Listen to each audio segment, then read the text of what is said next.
Hey guys, how are you today? Hopefully everybody's doing great. As you can hear in my voice, I'm still recovering from death. May die mid-video, who knows? That remains to be seen. That'd be an interesting video, right? Today we're talking about final boss of this Doom Tower rotation, the Eternal Dragon floor 120.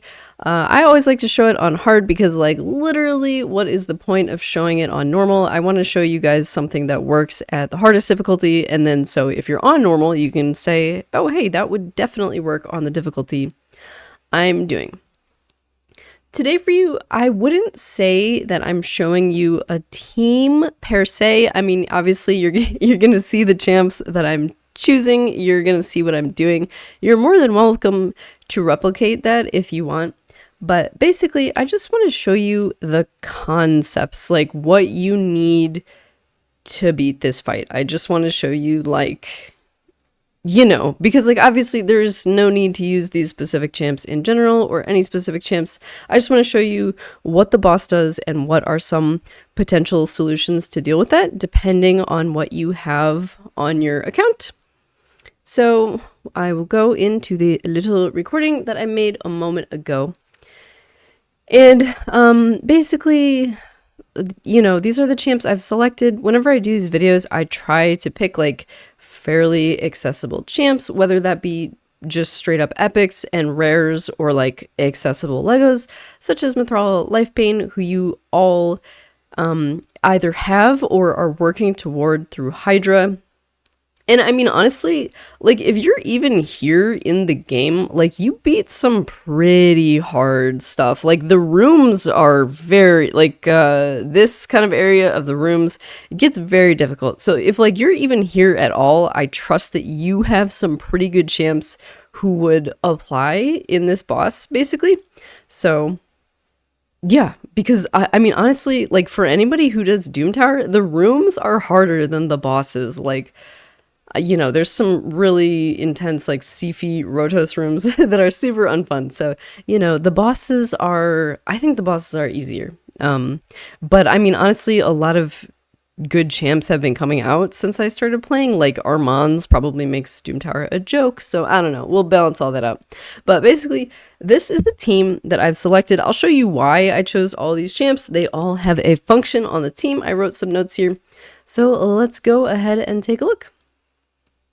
First thing we're going to do is obviously the waves, and we're going to treat this just like, you know, there are bosses that you can full auto rate, and then, but I'm going to treat this like this is my first time beating it, so I'm going to do that thing on the second wave here, you know, where I turn off auto and I make sure I have all my abilities up for the boss fight, because those are pretty good, right? Definitely, definitely want to make sure we have those. So I'll just finish off these enemies here with A1s, make sure that everything is up by the time that I actually get to the boss. Okay, so we're at the boss. First thing that you notice, this dude is incredibly fast. Turn meter bar is almost full. And, you know, we're talking about very, you know, pretty fast champs here, like high 200s, mid 200s. So first thing is speed. You have to be comparably fast, faster than, or you will die, because he's fast. He does a lot of damage. He can cycle through his abilities quickly. So you need to keep up. So as you can see, I've got Deacon Armstrong here. So I do have the 19% speed aura in the lead. And this is on top of the turn meter boost, right? So basically, I just want to make sure that everyone on my team gets a turn first. Because, and you know, I've played this a million times by now, so I know about half my team won't even go before him if, like, I had, like, Geo in the lead for the HP lead. So speed is absolutely huge. Turn meter boost if you need it. You like, on most strategies, you need to go before this guy or you're just gonna die. So that's the first thing to note about the boss. Need to be fast. All right, so let's kind of see what happens here. So as you can see, like I said, I want to use my abilities first. You can see some maybe themes with my characters going. I've got my speed guy. I've got Rector Wrath, I've got Mithrala. So what's up with these two ladies' survivability? That's what's up, because this dude does mega damage. It's gonna hurt. So I've got my perfect veil on.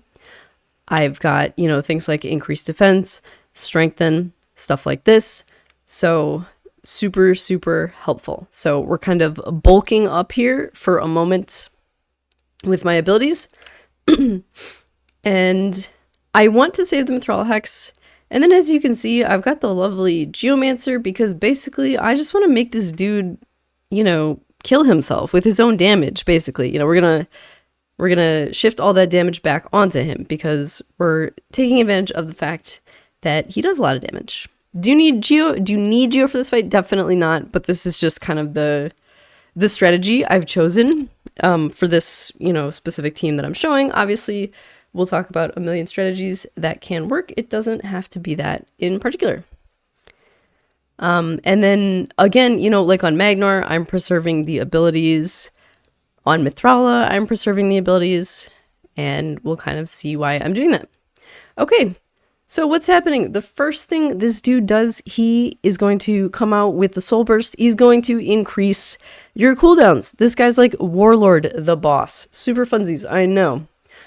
As you can see, I do have a couple champs that resisted. Rector did, Mithrala did. So resistance. This is obviously a strategy that works. If your team cannot be locked out, then they can't be locked out. I don't know what else to say about it. So yes, obviously just having enough resistance to just say no, I can still use all my abilities is a completely valid strategy.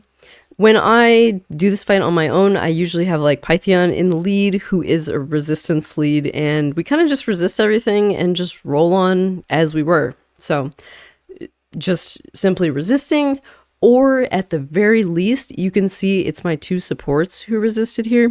So I would say at the very least, having enough resistance for your supports to resist and keep everybody else alive is super helpful.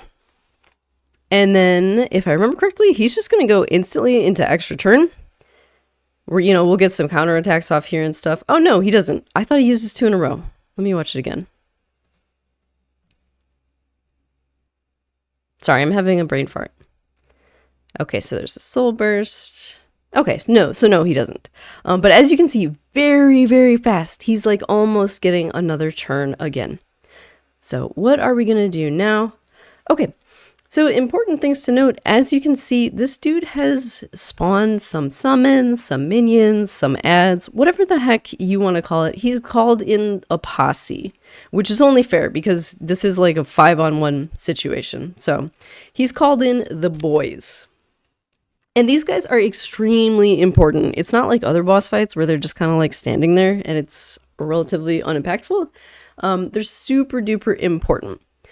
So basically, this guy, if you can kill... Okay, so yeah, notice how these two are twinsies, right? These two are together. This guy's obviously like their cool leader dude. I believe he's called the priest. And he's kind of the important one. Because if you can kill this guy, you can get your cooldowns back. So this is desirable, right? We want to do this. However, if you're slow and you don't kill this guy, he's going to eat this guy, and then he is going to get his cooldowns lowered, and he's going to come and he's going to hit you again with the increased cooldowns and everything else.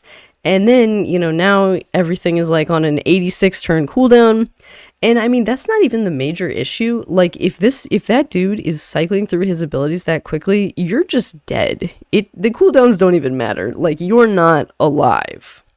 So yeah, just keep that in mind. He can also eat the other two and he'll heal if he eats them. So, you know, I mean, it's a little bit annoying, but as you can see, like typically for most teams, the cooldown thing would be much more annoying. So yeah. So basically you want to kill this guy. He might heal a little bit by eating one of the other ones, but it's fine because yes, obviously a much less bad outcome. So I'm going to start focusing this guy a little bit. And also that's why I've brought my friend Magnar here, because everybody else, this is 2 supports, a Deacon Armstrong, a Geomancer, who's already used the HP burn on this, because obviously the boss is the most important fight. So yeah, you do need, if you are intending to kill this guy and get your cooldowns back, absolutely, you're going to need somebody who does some damage. So that's why I've selected Magnar, you know, in Epic. But obviously, like anything, if you have better champs, like, I mean, you had to have somebody who cleared all those waves for you, remember? Because we're on Doom Tower hard 120, so you did clear some pretty hard waves. So take whoever the heck cleared all those waves, and please put them in this fight. So we're gonna do that. And then, you know, let's just kind of proceed. Now that all of the minions are out, right? Because they were not out before. So now I'm going to use my Hex because we can start petrifying them if they attack us, make them slightly less annoying, and then obviously they're also easier to kill if they've all got Hex. So, you know, what can you do with things like the minions? You could bring more AoE damage. Like, as you can see, this is not this is not something that's particularly strong for my team. So yeah, if you don't want to worry about the cooldowns, if you don't want to worry about the healing, you can just bring more AoE damage to try and deal with that. Obviously strong single target damage if you just want to kind of deal with this guy and ignore these 2, which is, you know, that's basically what I do. So again, lots of different things that you can do. And then, yeah, so let's see. We're doing a lot of damage to ourselves, or himself, rather. He's doing a lot of damage to himself, thanks to Geo. And then, like, yeah, we're going to take Magnar in. We're going to get a good whack on this guy. You know, we're going to focus in with stuff like Deacon, which doesn't do a lot of stuff, granted. But hey, maybe we can get like a War Master proc like that. Mithrala does a little bit of damage. She's got her poisons. You can also see he's come out with his absolutely delightful A1, which has a potential to place block active skills. So that's super annoying. And for that, you can consider things like block debuffs. Like, I actually don't have block debuffs, but if you have stuff like Pythion, Mausoleum Mage, I'm blanking, even though this is a fairly common ability. But yeah, if you have somebody who block debuffs, cleanse, like Mithrala's got our cleanse, we'll come back around to that in a sec. So, you know, just prevent stuff like that from happening in general is great. And then what's happening? All right, so we're very, see, this is what I'm saying. You need damage if you're going to kill this guy. We did petrify the other 2. That's what we're talking about. So that kind of takes them off of our backs for a second. We will finally bring this down, you know, decrease cooldown. We've got our cooldowns back. So that's very important. And these guys have like provoke and stuff, so they're very, very annoying. So I'm going to come out with the cleanse. He's already increased my cooldowns. But if you have the survivability, it's not like insta loss. Like, it's, you know, we're still chilling. We're still healing. But obviously, it would have been ideal to kill it a little quicker and use the Geo ability right there again to immediately start getting more damage on himself. So, you know, we'll just keep going. We're biding our time. He doesn't have any minions out. Oh, now he does. That's his A1 again. I'm going to hex everybody again to kind of get that going. And then another timing thing to kind of beware of. It's possible to like kill this guy at an awkward timing when he hasn't actually reduced your cooldowns and they're like all up. So just make sure, you know, if you do a lot of damage, make sure he's actually increased your cooldowns, because like otherwise you're gonna kill this guy. And then he's gonna increase them and then you can't get him back. So just keep that in mind. Probably not an issue for anyone struggling through this, but if you happen to have like a really good team, you might end up with a weird timing thing. So doing a lot of damage to himself, help with the brimstone. You know, we're taking a lot of damage. That's why we've got all of our survivability. Again, we're going to try to focus this dude down. Get some cooldowns back because currently they are gone on everybody. There we go. Decrease cooldown. He's going to heal, so again, that'll stall you a little bit. Annoying, but, you know, not game losing, right? Just kind of it's definitely like an endurance test. Can you survive? Do you have damage? Testing all of those things from your team. Finally, I can use Geo ability again. Maybe get a little heal in here. Maybe get a War Master proc if we're lucky. Again, there's not many minions out, so I'm kind of holding on to my Hex. My cooldowns have been increased again. And now I'm just kind of focusing him because there's not really anything else to do. We just have the one minion who's petrified, so not really a super duper threat at the moment. And finally, you know, he's just destroyed himself with the geo damage, essentially. And that was my strategy, right? I had my speed, I had my survivability, I had a plan to do damage to this man. And that's all you need, all being in quotation marks, because obviously it's a challenging fight and you need many things.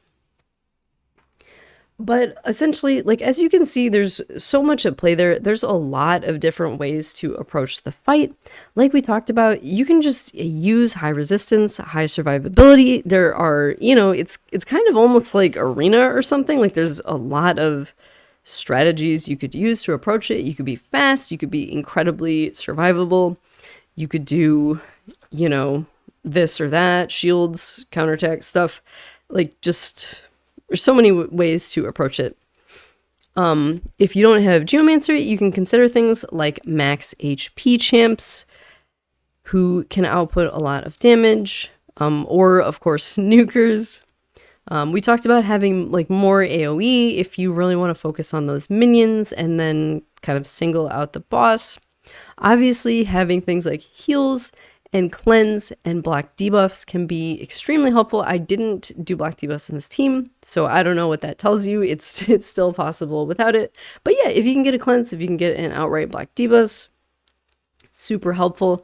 And then something else to consider, if you can squeeze it in there, the dude does a lot of damage. So you could consider something like decrease attack if you're getting absolutely killed. A lot of champions have that in their kits.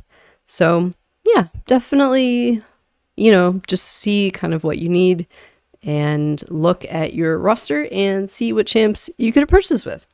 Because obviously, like, when I do these videos, I'm trying to show something that's like reasonable, right? But if you look at my champions, I mean, look at so many of them would be incredible here, right? Like, we've got, you know, like nukers, we've got like Taurus, we've got like Brogni, that would be really good. We've got like, you know, I can see Ninja outputting some big damage because it's a boss and he does a lot of damage to bosses. You know, like Pythian is my hero for this fight. Absolutely love him. You know, we've got Mythicals. I can see someone like Patrick being good. You know, Alatrian Blade Master is just disgustingly and annoyingly OP in every boss fight. It's really just a bit dumb. I can even see something like this working because you'll bomb the minions and he's also got decrease attack. Boss is immune to poisons though, so there is that. But, you know, again, if you're just looking for a way to clear out the minions, apply some decrease attack. Like we talked about, Mausoleum Mage is good. Magnar, accessible champion. This is a nuker. This is good. This is big survivability for sure. I could see something like this working. These healers decrease defense, very good. Husk max HP. Yeah, I mean, just look at all the potentials. I'm always a huge fan of this champ for heals, decrease attack. And yeah, I use my Deacon. So there are definitely, I mean, this would be pretty good. This is okay. You know, like there's so much stuff you can use. Don't be like married to my team or anything. I'm sure you've got you know, a ton of fun and interesting champions that you can use yourself. I will show you the builds if you would like. And yeah, like I don't go like out of my way to impress you guys in my videos. I did not like go through and put my best gear on everybody. Like literally you're gonna laugh when I show you the Magnar build. And I do that just so you can see like, yes, this is doable. You don't have to have amazing gear. So yeah, even though this is a +4 Magnar, this is an absolutely garbo build.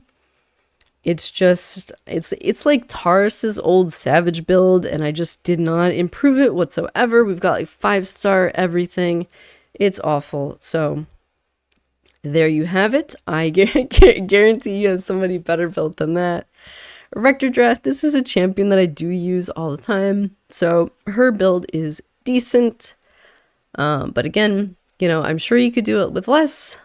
There's no need for you to hit these stats exactly. My Geo build is also pretty bad, I think. It's pretty slow, and yeah, it's really not ideal. It's an Iron Twins build, which is why I have like 500 accuracy. So yeah, probably needs to be some work done there. Deacon Armstrong, he's my leader. He has 283. He has the speed aura. He's yeah, definitely important champion in the team. I was showing, I'm already at the rares, and I've run out of champions to talk about, which means I missed some people. Withdrawal Life Bane, standard build, accuracy focused, because, you know, my accuracy equals my resistance, right? So, very standard withdrawal build. Tanky, decently fast, but not faster than that guy, that's for sure. And,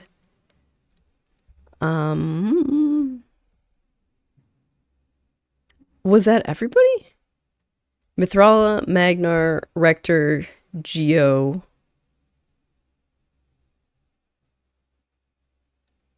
Deacon. Yeah, that was everybody. Okay, sorry, my brain momentarily died there. And then, guys, since we were talking about things like resistance, accuracy, stuff like that, I did pull up the Hell Hades stage tool for stage 120 hard.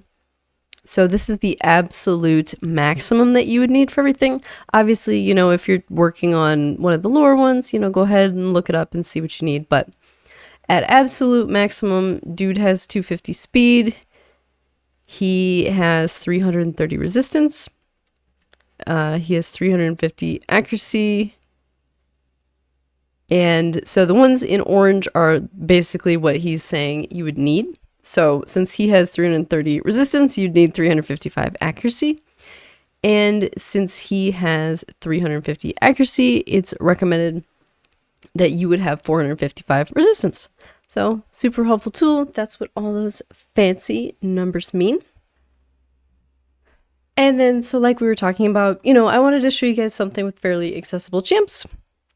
But obviously, you know, in secrecy on my own account, there's no need for me to use accessible things. So like when I did this for myself, I use Pythian, Mithrala, Taurus, Geo, and Newt. So obviously some super good champs there, but not particularly accessible, which is why I show you guys the other thing. So that is my team normally, and that took me about 2 minutes. So, you know, again, if you've got those OP champs, please use them. And okay, guys, before I just, you know, lose my voice entirely, I should probably stop talking. So it's a difficult fight. I think probably one of the more challenging ones. But yeah, as always, I think anything in the game can be done with a little bit of persistence, maybe a little bit of luck. If you fail the first time, definitely don't give up. You know, even when I was experimenting with teams and stuff, trying to find something, I was failing a lot too. It just happens. Sometimes you get unlucky. Stuff gets resisted that is, you know, really not helpful, or, you know, so just keep trying if it seems like it's even doable at all. As always, you guys, thank you for taking some time to watch the video, and take care of yourselves. Goodbye.